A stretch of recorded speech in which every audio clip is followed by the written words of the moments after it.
Bonjour mesdames, mesdemoiselles et messieurs, aujourd'hui nous allons étudier l'histoire. L'histoire est toujours histoire d'une communauté humaine, il n'y a pas plus d'histoire de l'individu pris isolément, qu'il n'y a d'histoire des animaux.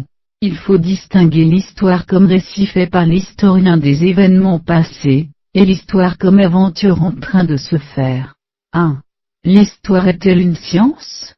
L'historien répond à une exigence de vérité, le problème étant qu'il raconte un passé, auquel il n'a pas été présent.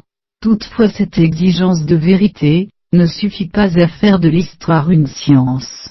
Toute science a pour but de dégager des constantes, ou lois universelles et prédictives. Or, l'histoire est une discipline purement empirique, il n'y a pas de loi universelle de l'histoire, comme il y a des lois en physique. L'histoire peut seulement nous enseigner comment les choses se sont passées, et non comment elles se passeront. Si donc nous définissons une science par son objet, alors l'histoire n'est pas une discipline scientifique, en revanche, elle l'est peut-être par ses méthodes, l'historien a pour but de dire, ce qui s'est réellement passé à partir de traces, qu'il authentifie et qu'il interprète. 2. En quoi consiste le travail de l'historien? Le travail de l'historien est un travail d'interprétation, il ne s'agit pas simplement pour lui de faire une chronologie, mais d'établir le sens et l'importance des événements ainsi que leurs relations.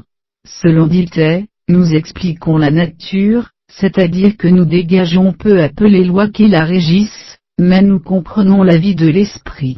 De même, l'historien ne doit pas expliquer les chaînes causales et établir des lois, mais comprendre un sens. Aussi l'objectivité historique, n'a-t-elle rien à voir avec l'objectivité scientifique? Étant une interprétation, l'histoire peut et doit toujours être réécrite.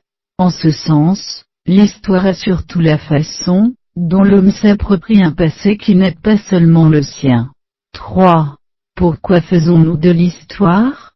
Certainement pas pour en tirer un enseignement. L'histoire ne repasse pas les plats, Marx, on ne peut tirer un enseignement que de ce qui se répète, et l'histoire ne se répète jamais. Comme le remarque Hegel, s'il suffisait de connaître les anciennes erreurs pour ne plus les commettre, la paix régnerait sur terre depuis bien longtemps.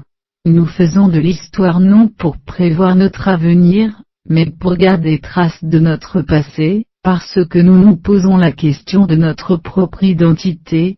C'est parce que l'homme est en quête de lui-même, parce qu'il est un être inachevé, qui ne sait rien de son avenir, qu'il s'intéresse à son passé. Par l'histoire, l'homme construit et maintient son identité dans le temps. 4. L'histoire a-t-elle un sens? Ici, il ne s'agit plus de l'histoire, comme discipline de l'historien, mais de l'histoire en train de se faire.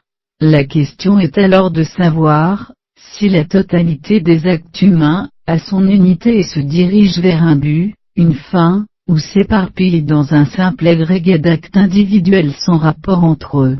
Hegel montre que l'histoire est en fait, le processus par lequel un peuple devient conscient de lui-même, c'est-à-dire conscient d'exister en tant que peuple, c'est la raison pour laquelle nous retenons principalement de l'histoire, les moments où notre peuple a été menacé dans son existence, autrement dit les guerres. 5. Comment un peuple devient-il conscient de lui-même? Selon Hegel, parvenir à la conscience de soi implique deux mouvements, poser un objet extérieur à soi, et le reconnaître comme étant soi-même.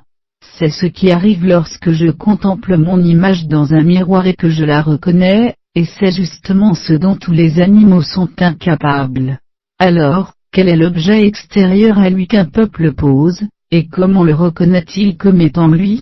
Pour Hegel, l'objet posé, ce sont les institutions, c'est en créant des institutions chargées de régir la vie en communauté, qu'un peuple parvient à l'existence. Les institutions sont l'image qu'un peuple se donne de lui-même, elles matérialisent le peuple comme peuple. 6.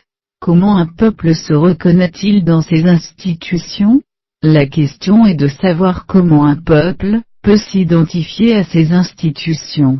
Hegel se souvient de la célèbre phrase de Louis XIV, l'État, c'est moi, celui qui permet au peuple de se reconnaître dans ses institutions, c'est le chef politique. Sans le grand homme, cette image de lui-même que sont les institutions lui serait comme étrangère. Le second moment de la prise de conscience de soi, est effectué par le chef éclairé.